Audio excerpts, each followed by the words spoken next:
네, 다니엘서의 이제 마지막 환상 부분을 우리가 살펴보고 있습니다.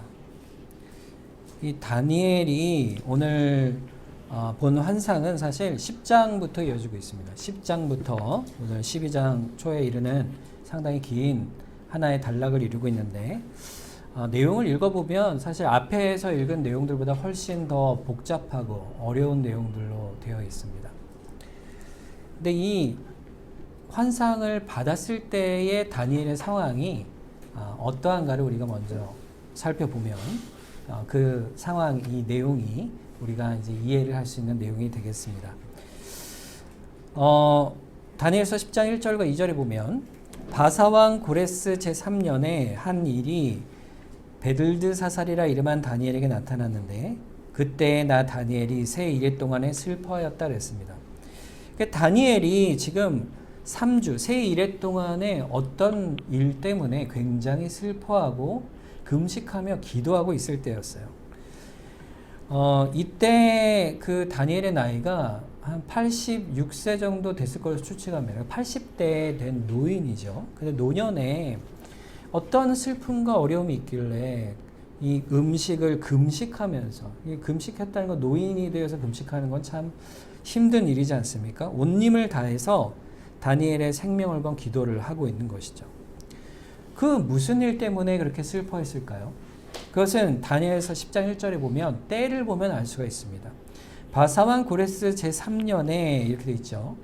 자, 바사왕 고레스 3년이면 약 2년 전, 즉 고레스 왕 원년에 이스라엘에게는 참 기쁜 소식이 있었어요. 그게 뭐냐 하면 예루살렘으로 포로들이 돌아갈 수 있게 된 날이었죠. 그래서 그들이 성전을 다시 건축하고 예루살렘을 회복하는 그 기쁨으로 돌아갔을 때가 고레스 왕 원년이었습니다. 그런데 지금 약 2년, 3년 정도 지난 이 시기에 들리는 소식이 너무나도 슬픈 거예요. 이스라엘 백성이 가서 성전을 지으려고 갔더니 그 땅에 이미 거주하고 있던 사마리아인들이 이스라엘 백성들을 공격하고 계속해서 그 삶을 괴롭게 하는 것이죠. 방해하는 것입니다. 이 극심한 고통 속에서 성전의 기초만 딱 놓고 몇 년 동안을 방치되어 있는 상황 속에서 머물러 있는 것이죠. 어쩌지 못하는 상황이 있다는 소식을 들은 거예요. 이게 다니엘이 하나님 앞에 교회를 회복시키시겠다는 하나님의 약속을 믿고 다니엘서 9장에서 기도를 했잖아요. 그런데 결국에는 어떻습니까? 들리는 소식은 그것이 어려움에 처해 있다는 소식을 듣는 거예요. 그러니까 민족을 위해서, 교회를 위해서 그렇게 슬피 기도를 하는 것이죠. 3주 동안. 그때에 하나님께서 다니엘의 기도를 들으시고 응답하시고 환상을 보여주십니다. 그것이 이제 오늘에 나오는 긴 환상의 내용이 되는 것이죠. 이 환상의 내용, 그 내용은 어떤 내용일까요? 먼저 이제 인물이 하나 등장합니다. 5절과 6절, 10장 5절과 6절에 보면 그때 내가 눈을 들어 바라본 즉 한 사람이 세마포 옷을 입었고 허리에는 우바스 순금띠를 띠었더라. 또 그의 몸은 황옥과 같고 그의 얼굴은 번갯빛 같고 그의 눈은 횃불 같고 그의 팔과 발은 빛난 녹과 같고 그의 말소리는 무리의 소리와 같더라 그랬습니다. 자, 어떤 한 사람이 등장하는데 그 모습이 상상해 보세요. 어떤 하얀 세마포 옷을 입었는데 하얀 옷을 입었는데 그 몸은 황옥 같고 얼굴은 번갯빛 같고 눈은 횃불 같은 어떤 존재일까요? 한마디로 얘기하면 우리가 어떻게 상상할 수 없는 초월적인 영광스러운 어떤 분이 온 것이죠. 아마도 하나님이 보낸 천사일 수 있습니다. 아니면 그리스도께서 이 땅에 성육신하시기 위해 전에 현현하신 것일 수 있어요. 근데 그분이 어쨌든 초월적인 존재죠. 8절과 9절에 보면 그래서 다니엘이 그분을 만났을 때 이렇게 됩니다. 그러므로 나만 홀로 있어서 이 큰 환상을 볼 때에 내 몸에 힘이 빠졌고 나의 아름다운 빛이 변하여 썩은 듯하였고 나의 힘이 다 없어졌으나 내가 그의 음성을 들었는데 그의 음성을 들을 때 내가 얼굴을 땅에 대고 깊이 잠들었다 그랬어요. 죽은 자처럼 된 것이죠. 우리가 하나님을 만나거나 하나님의 영광의 빛의 초월함을 보게 되면요. 그럼 어떻게 될까요, 우리가? 일단은요, 우리는 다 죽은 자처럼 됩니다. 우리는 죄인이기 때문에. 여러분, 세상 사람들이요, 하나님을 만나면 자기가 할 말을 할 수 있다고 생각해요. 자기의 변명을 할 수 있다고 생각해요.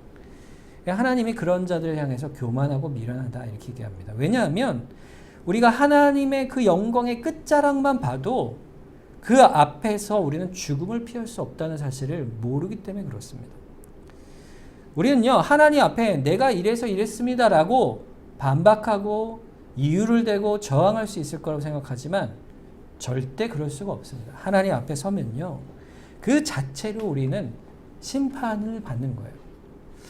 하나님 앞에 반박할 수 있다 이렇게 그러겠노라 한 존재가 있죠. 그게 누굴까요? 마귀죠. 마귀가 욥을 하나님께서 칭찬하실 때 그 앞에 뭐라 그랬죠? 까닭 없이 하나님을 그가 경외하겠습니까? 이렇게 하나님 앞에 판단하고 저항했던 존재입니다. 그러나 그런 존재는 어때요? 심판을 받는 존재죠. 그러니까 우리가 하나님 앞에 서게 되면 설 수조차 없고요. 이사야가 그랬던 것처럼 화로다 내가 죽게 되었다 라고 탄식하게 되는 것이죠. 그러니까 하나님을 아는 사람들은 어떻게 될까요? 하나님을 만나면 그저 엎드리는 거죠. 엎드리는 겁니다. 겸손히 하나님 앞에 나아갈 수밖에 없는 것이에요. 하나님 앞에 엎드리고 무릎 꿇게 되는 것입니다. 그때 하나님은요, 하나님이 택한 자들을 이렇게 대하십니다. 10절부터 볼까요? 한 손이 있어 나를 어루만지시기로 내가 떨었더니 그가 내 무릎과 손발이 밭땅에 닿게 일으키고 내게 이르되 큰 은총을 받은 사람 다니엘아 내가 내게 이르는 말을 깨닫고 일어서라 내가 내게 보내심을 받았느니라 하더라. 그가 내게 이 말을 한 후에 내가 떨며 일어서니 12절도 볼까요? 그가 내게 이르시되 다니엘아 두려워하지 말라 내가 깨달으려 하여 내 하나님 앞에 스스로 겸비하게 하기로 결심하던 첫날부터 내 말이 응답받았으므로 내가 내 말로 말미암아 왔느니라 그랬습니다. 하나님이 다니엘을 향해 뭐라고 얘기하세요? 하나님의 큰 은총을 받은 사람, 은혜를 받은 사람, 주의 백성이라 그랬어요. 그를 어루만지시고 일으키시고 두려워하지 말라 위로하십니다. 그리고 뭐라고 하시냐면 그의 기도를 응답을 이미 받았다라고 말씀을 하십니다. 하나님께서는요, 그 택한 백성을 은총을 베푸신 하나님이세요. 위로하시고 또 그의 기도를 들으시고 반드시 응답하신 하나님이십니다. 그러시면서 하나님께서 이 천사를 통하여서 환상을 보여주시는 거예요. 그 환상의 내용이요, 이후에 11장의 긴 구절들을 통해서 쭉 나타나는데 상당히 복잡한 내용이죠. 그 내용을 한마디로 정리하면 뭐냐면 전쟁입니다. 전쟁. 이 전쟁의 내용을 하나님께서 말씀을 하고 계세요. 근데 이 전쟁은요, 그냥 전쟁이 아니고 이 전쟁은 미래의 그 다니엘의 시점에서 미래에 있을 역사의 사건들을 예언하시는 것이기도 하지만 이 전쟁은 결국 뭘 보여주시는 거냐면 어떤 전쟁을 보여주시는 거냐면 세상의 역사의 예언을 비추어서 결국 영적 전쟁이 어떻게 일어날 것인가를 말씀하고 있는 것입니다.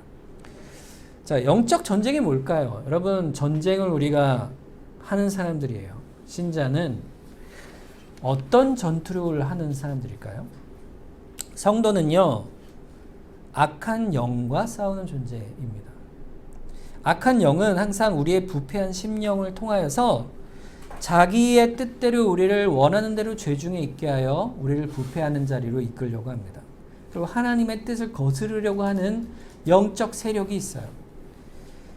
반면에 우리 안에 계신 성령님께서는요, 우리에게 역사하셔서 우리의 마음에 선한 영향력을 미치셔서 그 싸움을 견뎌가게 하시고 말씀을 통해 이겨 싸워 나가게 하시는 것이죠.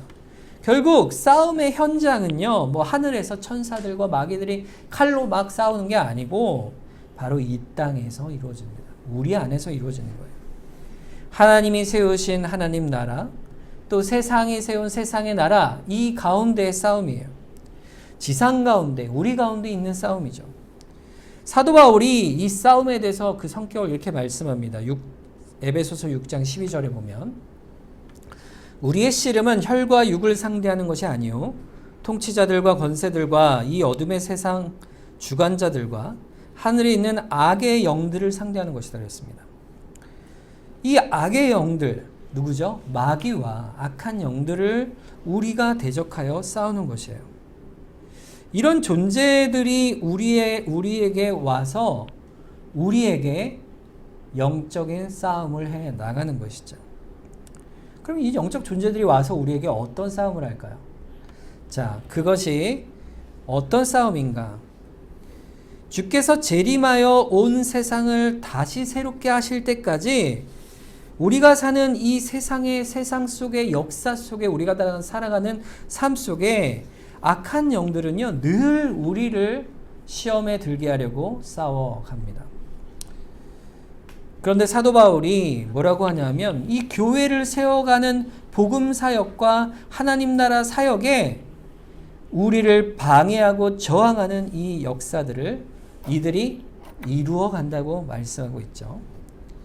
하나님께서는요, 이 구원 역사를 펼쳐 가실 때 이 마귀는 하나님이 택한 우리 백성들조차도 그 한 영혼까지도 다 넘어뜨리고 뺏으려고 하는 것이 마귀의 역사입니다.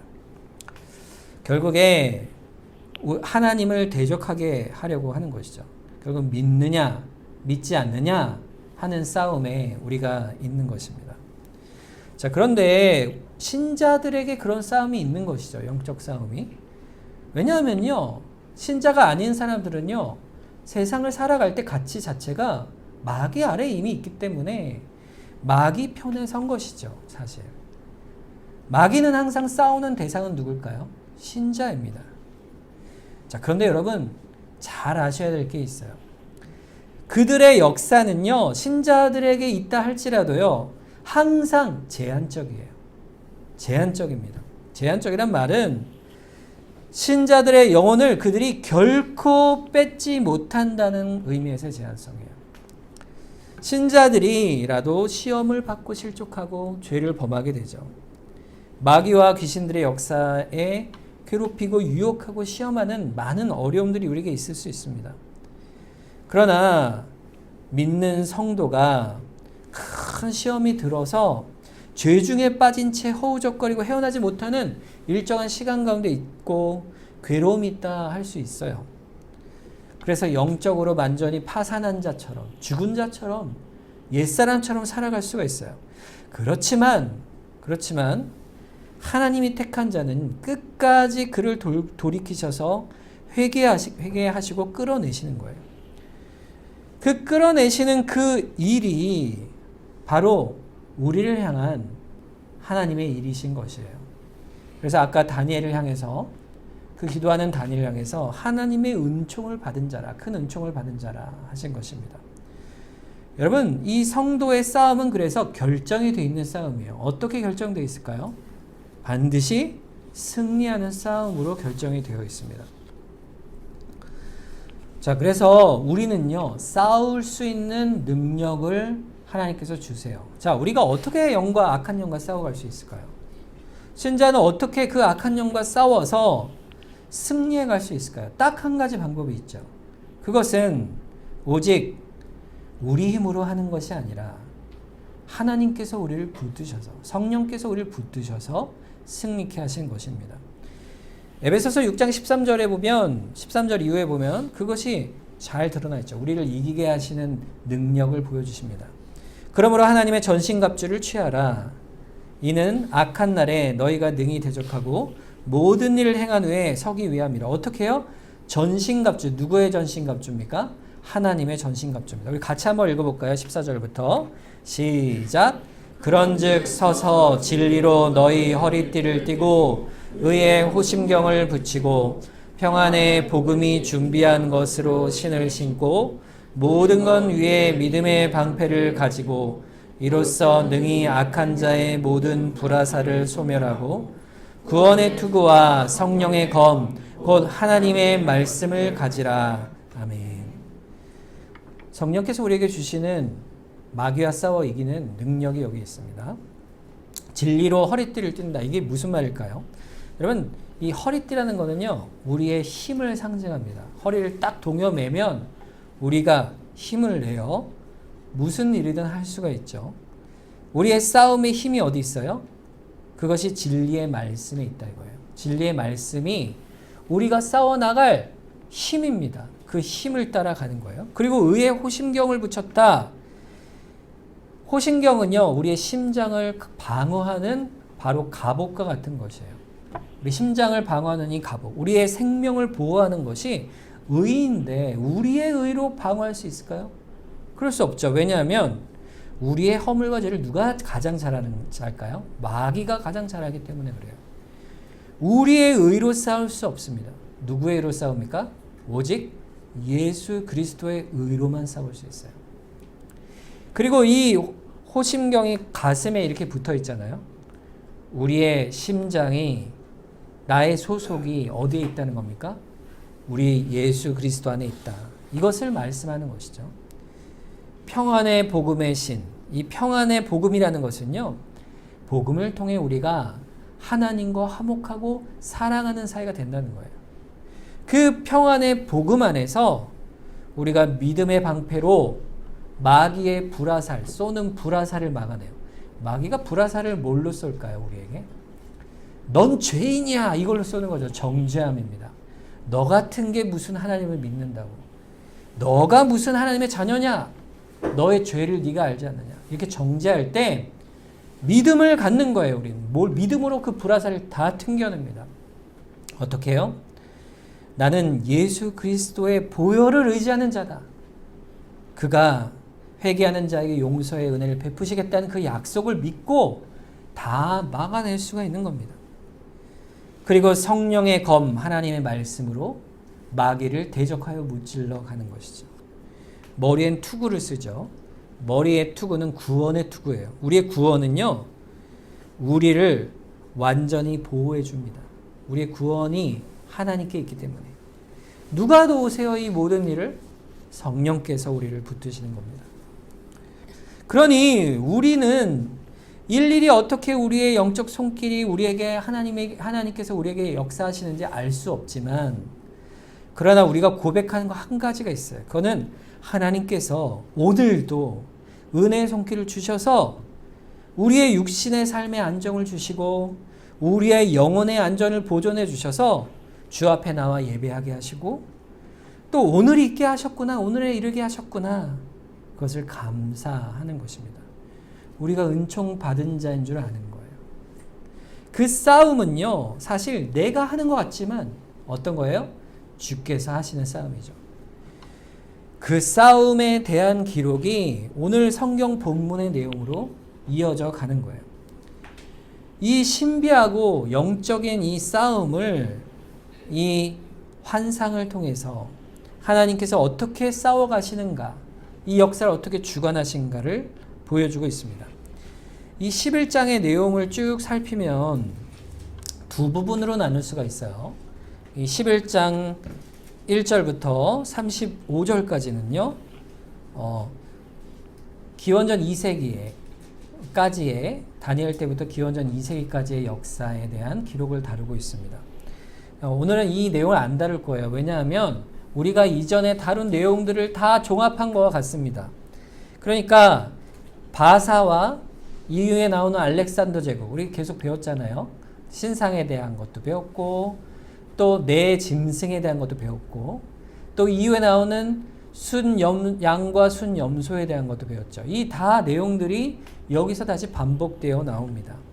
그러니까 바사, 페르시아, 이후에 나오는 알렉산더 제국인 그리스 제국, 그리고 알렉산더가 일찍 죽고 그 이후에 나오는 갈라진 4개의 나라 가운데 이스라엘을 맞대고 있는 북쪽의 북왕국 셀류커스 왕조, 그리고 남왕국 애굽 쪽에 있던 톨레미 왕조, 이 두 왕국의 싸움이 이 환상 속에 기록이 되어 있습니다.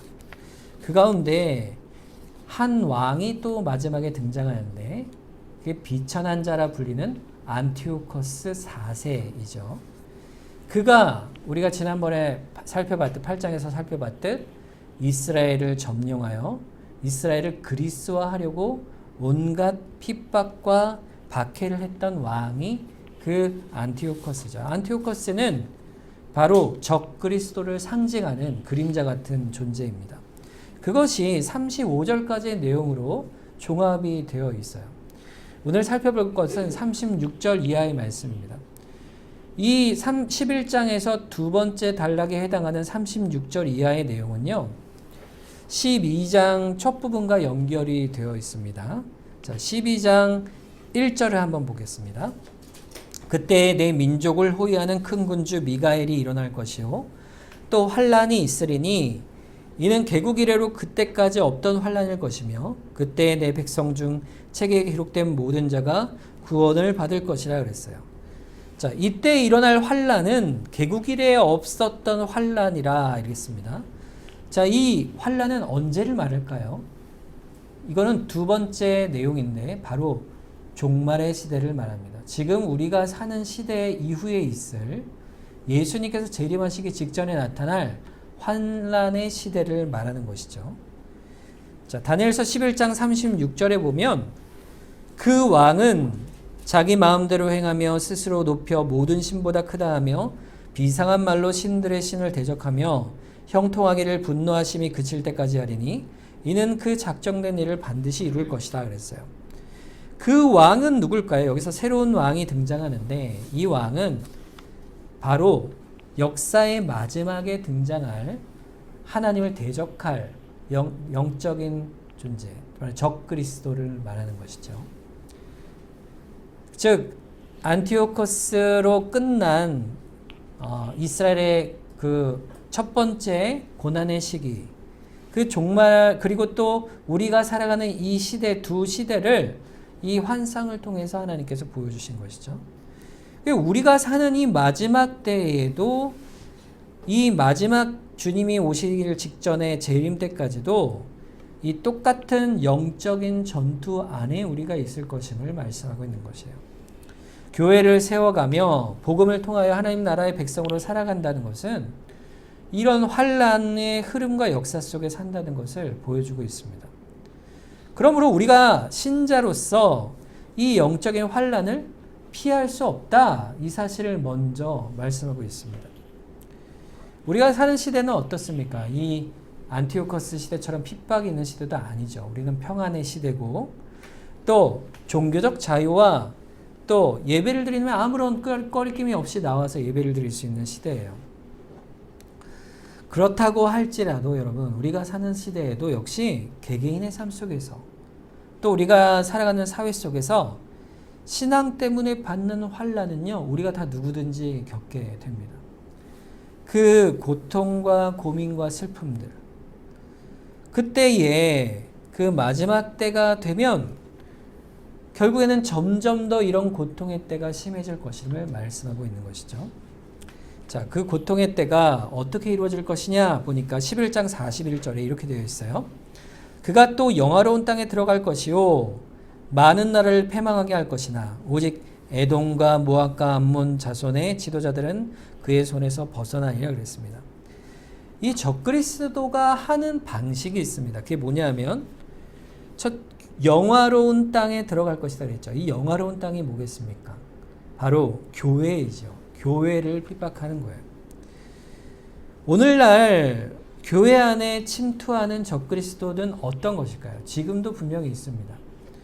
바로 교회라고 하는 그 교회 안에서 적그리스도는 하나님의 말씀을 하나님의 말씀으로 여기지 않도록 하는 것이 적그리스도의 세력이에요.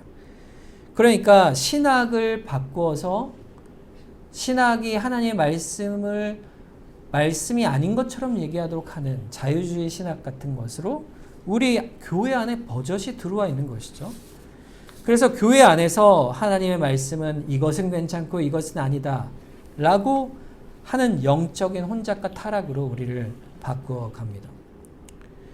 이 하나님의 교회 안에 신자의 심령 속에 거짓된 가르침을 가져오도록 우리 교회 안에도 거짓된 적그리스도들이 들어와 있는 것이에요. 그러니까 이 적그리스도의 특징을 한마디로 얘기하면 그리스도를 빙자하여 우리 안에 들어와 있는 것입니다. 우리 교회 안에 침투하여 할 수만 있으면 믿는 사람을 미혹하여 넘어뜨리려고 하고 택하신 자들을 끌어내어 교회를 떠나게 하는 적그리스도의 세력이 영적 싸움으로 우리 가운데 들어와 있는 것입니다. 데살로니가후서 2장 4절에 보면 그는 대적하는 자라 신이라고 불리는 모든 것과 숭배함을 받는 것을 대항하여 그 위에 자기를 높이고 하나님의 성전에 앉아 자기를 하나님이라고 내세운다 그랬습니다. 여러분 적 그리스도 이게 무슨 말일까요? 그리스도를 대적한다는 뜻이죠. 대적하는데 어떻게 대적할까요? 가장 적을 잘 무너뜨릴 수 있는 방법, 작전이 뭐겠습니까? 적 안으로 들어가는 거예요, 사실. 적 안으로 들어가서 이간질하고 적을 무너뜨리는 거죠. 마귀가 그 방법을 쓰는 거예요. 그리스도의 모양으로 우리에게 나타납니다. 여러분 어떤 식으로 우리에게 나타날까요? 세상 사람들이나 교회를 향해서 어떤 식으로 나타날까요? 여러분 우리가 인류의 과제라 그러면 뭐가 있을까요? 여러분 인류의 최선의 과제 뭐가 있겠습니까? 인류의 평화가 있겠죠. 인류의 평화. 인류의 평화라고 하는데 이 지구 속에서 어떤 한 사람이 나타나서 만약에 모든 민족과 모든 나라가 평화롭게 살 수 있는 길이 있다라고 어떤 사람이 등장한다고 쳐보세요. 그의 의견이 너무나도 탁월하고 뛰어나서 사람들을 설득하고 세계를 지배하여 나갈 수 있다. 평화의 이름으로 전쟁을 그치는 자로 올 수가 있어요. 그런데 성경에 보면요. 적그리스도가 그런 모양으로 온다고 말하고 있어요. 여러분 사람들에게 갑자기 어떤 사람이 나타나서 야 내가 하나님의 아들이야 이러고 등장해서 나를 따르라 이러면 누가 따르겠습니까? 적그리스도는요. 사람들을 미혹합니다. 마치 자기가 그리스도인 양 세상을 구원할 구원자인 양 등장한다는 거예요. 그게 적그리스도입니다. 예수님께서 이 땅에 오셔서 오병이어의 기적을 행하셨거든요. 수많은 군중들에게 보리떡 5개 물고기 2마리로 그들을 먹이셨어요. 사람들의 반응이 어땠을까요? 그 주님의 능력을 보고 저가 그리스도라 하며 따를 때 어떤 걸 보고 따랐을까요? 그의 베푸시는 물질적인 복을 보고 따랐던 것이죠. 즉 마귀도요, 적그리스도도요, 마치 자기가 그리스도인 것처럼 나타나는 겁니다. 조건은 딱 하나죠. 뭐겠습니까? 나를 따르라요. 나를 따르라. 그래서 성경을 떠나게만 하고 하나님을 떠나게만 하면 그것이 적그리스도의 목적을 이루어가는 일입니다. 그때가 바로 이 세상의 종말이 올 때다. 이렇게 성경이 예언하고 있는 것이죠. 여러분 그때가 되어지면 하나님을 믿는 백성들은 어떻게 될까요? 이 영적인 전쟁에서 승리하게 됩니다. 다니엘서 12장 1절 하반절에 보면 그때에 내 백성 중 책에 기록된 모든 자가 구원을 받으리라. 이때가 언제예요? 그 적그리스도가 나타나 큰 환란이 일어나 그때에 우리는 어때요? 구원의 날이 되는 것이에요. 예수님께서 제자들을 파송한 다음에 그들이 돌아오죠. 전도를 하고 돌아오니까 귀신을 쫓아내고 그 복음을 전하는 기쁨에 차서 그들이 주님 저희가 이런 일을 했습니다 하고 막 기뻐할 때 주님이 뭐라고 얘기하시냐면 누가복음 10장 20절에 그러나 귀신들이 너에게 항복한 것으로 기뻐하지 말고 너의 이름이 하늘에 기록된 것으로 기뻐하라 이렇게 말씀하셨어요. 책에 기록된 모든 자는 구원을 얻으리라. 이 무슨 책일까요? 생명책이죠. 주의 보혈로 구원받은 자. 요한계시록 20장 15절에도 누구든지 생명책에 기록되지 못한 자는 불못에 던져지리라 그랬습니다. 여러분, 누가 생명책에 기록되어 있겠습니까? 바로 여러분이죠. 여러분의 이름이 생명책에 기록되어 있어요. 어떤 자가 생명책에 기록되어 있겠습니까? 예수 그리스도를 믿는 자죠. 예수 그리스도의 그 죄의 용서함을 의지하여 그 앞에 회개하고 그 가슴을 찢고 주 앞에 나아가 그 약속을 믿고 나 같은 죄인도 주님 구원하십니다 라고 나오는 그 약속 앞에 믿음으로 나아가는 우리, 그들을 구원하시는 거예요. 마귀는요, 우리에게 항상 너 같은 놈이 무슨 죄인이 무슨 하나님의 아들이라고 이렇게 말할 때 나는 그리스도의 보혈만을 의지하며 나아간다 고백하며 믿음으로 나아가는 은총받은 자, 그들이 바로 생명책에 기록된 성도요 또 교회인 것입니다. 여러분이 다 그런 분들이에요. 그런 자는 하나도 잃어버리지 않고 다 구원을 받습니다. 역사 가운데 한 영혼도 하나님께서는 버리지 않으세요. 여러분, 한 영혼을 얼마나 사랑하시고 우리를 얼마나 사랑하셨는지 하나님께서는요, 단 한 명을 구원하시기 위해서요, 복음을 보내시는 일에 주저하지 않습니다. 여러분, 단 한 명의 택한 자를 구원하기 위해서요, 10명이든 100명이든 주의 종들을 보내세요. 하나님께서는. 그래서 심지어는 순교의 피를 흘리시기까지 합니다. 여러분, 우리나라 조선 땅에 하나님께서는 수많은 선교사들을 보내셨어요. 그들에게 복음을 주셔서 우리의 영혼을 구원하실 때까지 우리를 순교하는 자의 피를 통하여 우리에게 복음을 전해주신 분이세요. 하나님께서 그 보혈의 공로를 우리에게 전해주시기 위하여 우리에게 흘린 그 피들을 우리가 기억하게 되는 것이죠. 하나님은요, 한 영혼도 구원받는데 놓침이 되지 않도록 우리를 끝까지 붙드시는 하나님이세요. 지금 이 자리에 우리에게 복음의 구원의 역사가 이루어진 것은요, 하나님께서 그렇게 역사 가운데 이루신 놀라운 은혜들이, 계획들이 이루어져 간 것이죠. 다니엘서 12장 2절에 보면 땅의 티끌 가운데서 자는 자 중에서 많은 사람이 깨어나 영생을 받는 자도 있고 수치를 당하여 영원히 부끄러움을 당하는 자도 있을 것이다. 그때가 되면, 주 오실 때가 되면 깨어나 영생을 얻는 자가 있고 또 수치를 당하는 자가 있을 것입니다. 11장 45절에 보면 그가 장막 궁전을 바다와 영화롭고 거룩한 산 사이에 세울 것이나 그의 종말이 이르리니 도와줄 자가 없으리라. 그 마지막 때가 되면 적그리스도는요, 보세요, 종말에 그가 심판을 당하게 됩니다. 완전히 도와줄 자 없이 심판을 받게 돼요. 그러나 우리는 어떻게 돼요? 부활의 승리를 얻게 되고 영원한 하나님 나라에 이르게 되죠. 사도 바울이 데살로니가전서 4장 16절과 17절에 주의 재림의 때에 이런 말씀을 하십니다. 주께서 호령과 천사장의 소리와 하나님의 나팔 소리로 친히 하늘로부터 강림하시리니 그리스도 안에서 죽은 자들이 먼저 일어나고 그 후에 우리 살아남은 자들도 그들과 함께 구름 속으로 끌어올려 공중에서 주를 영접하게 하시리니 그리하여 우리가 항상 주와 함께 있으리라. 이 말씀을 우리가 그대로 이루어지게 됩니다. 18절에 이어서 보세요. 그러므로 이러한 말로 서로 위로하라 이렇게 되어 있어요. 이 위로의 말씀이 우리 교회에 주어지는 것이에요. 여러분, 다니엘에게 주신 그 슬픔에 빠져 기도하는 다니엘에게 하나님이 주신 말씀의 결론은 이겁니다. 너희가 하나님의 백성이라 하는 것이에요. 그날이 되면 티끌 가운데서 자던 자들이 다 깨어나서 우리도 영생을 얻을 것이라.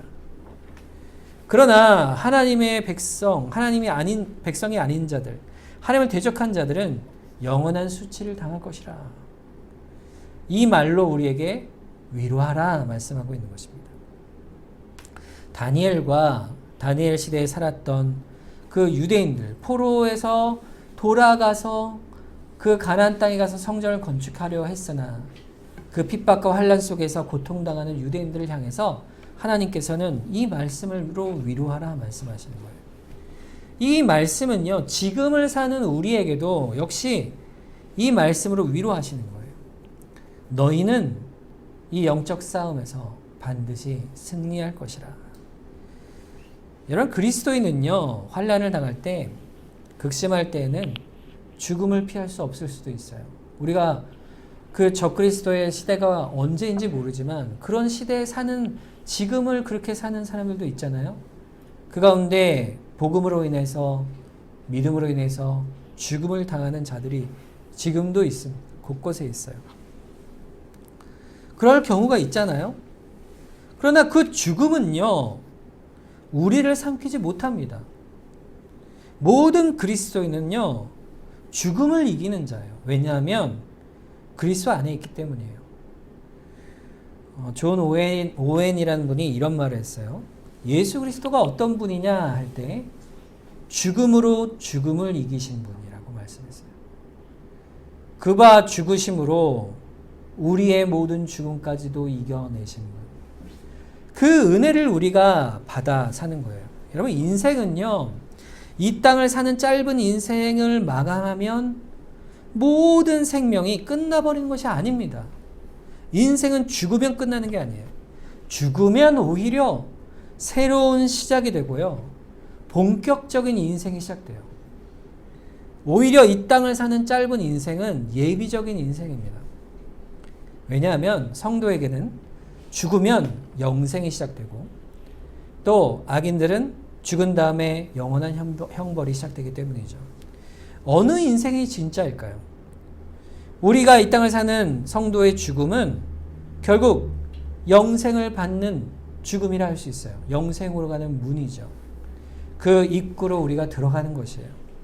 그래서 인생을 길든 짧든 혹은 순교를 당하든 아니면 평안히 살다가 주의 은혜 가운데 부르심을 받든 전부 다 그 문으로 들어가는 것이에요. 요한복음 5장 28절 29절에 이를 놀랍게 여기지 말라. 무덤 속에 있는 자가 다 그의 음성을 들을 때가 오나니 선한 일을 행할 자는 생명의 부활로, 악한 일을 행한 자는 심판의 부활로 나오리라. 그때가 반드시 올 것이라 말씀하시는 겁니다. 이것이 우리에게 주신 영적 전쟁의 결론이에요. 결론. 그리고 우리가 그 결론 안에 도달했을 때 우리에게 주시는 위로가 있어요. 또 다른 위로. 그게 오늘 본문의 3절, 12장 3절 말씀이죠. 지혜 있는 자는 궁창의 빛과 같이 빛날 것이요 많은 사람을 옳은 대로 돌아가게 한 자는 별과 같이 영원토록 빛나리라 그랬어요. 우리가 주님 앞에 딱 그 서는 그날이 되잖아요. 새로운 인생이 시작될 그때 부활한 주의 백성들은 주 앞에 이 땅에서 한 수고와 모든 헌신을 하나님께서 다 기억하시고 칭찬과 상과 영광을 주시겠다 약속해 주시는 겁니다. 그걸 바라보고 사시기 바랍니다. 우리 인생이 그런 인생이에요. 하나님께서 여러분의 눈물과 땀과 헌신을요 다 기억하세요. 그리고 다 칭찬하십니다. 작은 것도 칭찬하세요. 작은 자에게 베푼 물 한 그릇도 기억하신다 그랬어요. 그래서 그런 자들은요, 지혜 있는 자는 궁창의 빛과 같이 빛날 것이라 했어요. 궁창의 빛과 같이. 다니엘서 11장 33절에 보면 백성 중에 지혜로운 자들이 많은 사람을 가르칠 것이나 그들이 칼날과 불꽃과 사로잡힘과 약탈을 당하여 여러 날 동안에 몰락하리라 그랬습니다. 마지막 날에 지혜로운 자, 이 지혜로운 자가 누굴까요? 핍박 가운데서도 주의 말씀을 살아가는 자들을 말하는 거예요. 그런 자들을, 교회를 지켜온 자들, 그런 자들을 향해서 지혜로운 자들이라 말씀하시는 거예요. 하나님이 보실 때, 세상이 볼 때는 가장 어리석은 자죠. 그러나 우리에게는 하나님 보실 때 우리는 가장 지혜로운 자가 되는 것이에요. 하나님은요, 그런 자들을 향해서 궁창의 빛, 하늘에서 비치는 빛처럼, 하늘의 별처럼 영원토록 빛날 것이라 그렇게 칭찬하시는 거예요. 하나님이 우리를 알아주시는 거예요. 하나님이 알아주시는 것이 우리에게는 천국의 가장 큰 상급이 되는 것입니다. 우리가 다니엘을 보죠. 자, 다니엘은 14살, 15살쯤에 바벨론의 포로로 끌려갔어요. 그 어린 친구. 제가 14살 정도 보니까 우리 이제 대열이, 또 우리 효재, 민준이, 영원이, 하윤이, 요 나이에요, 애들이. 그 나이 때 다니엘이 끌려간 거예요. 근데 그 어린 친구가 내가 왕이 주는 우상의 제물을 먹지 않겠습니다. 내가 채소를 먹겠습니다. 그러니 시험해 보십시오. 목숨을 걸고 주 앞에 서기로 작정하였어요. 그 인생에. 그 걸음이 70여 년 인생이 지나갔습니다. 그래서 80세가 훌쩍 넘는 나이까지 다니엘은 그 믿음이 견고하였던 사람이에요. 무엇 때문에 그랬을까요, 다니엘이? 그것은요, 오직 한 가지 때문이에요. 그 인생이 험난한 포로된 인생 속에 하나님의 은총과 동행하심이 있었기 때문입니다. 하나님께서 그를 붙드시고요, 환상을 보여주시며 위로하시고 다니엘에게 또 그 백성에게 하나님께서 붙드심을 또 주관하심을 알려주신 거예요. 시편 23편 6절 우리 마지막 한번 같이 읽어보도록 하겠습니다. 우리가 같은 고백이죠. 시작. 내 평생의 선하심과 인자하심이 반드시 나를 따르리니 내가 여호와의 집에 영원히 살리로다. 아멘.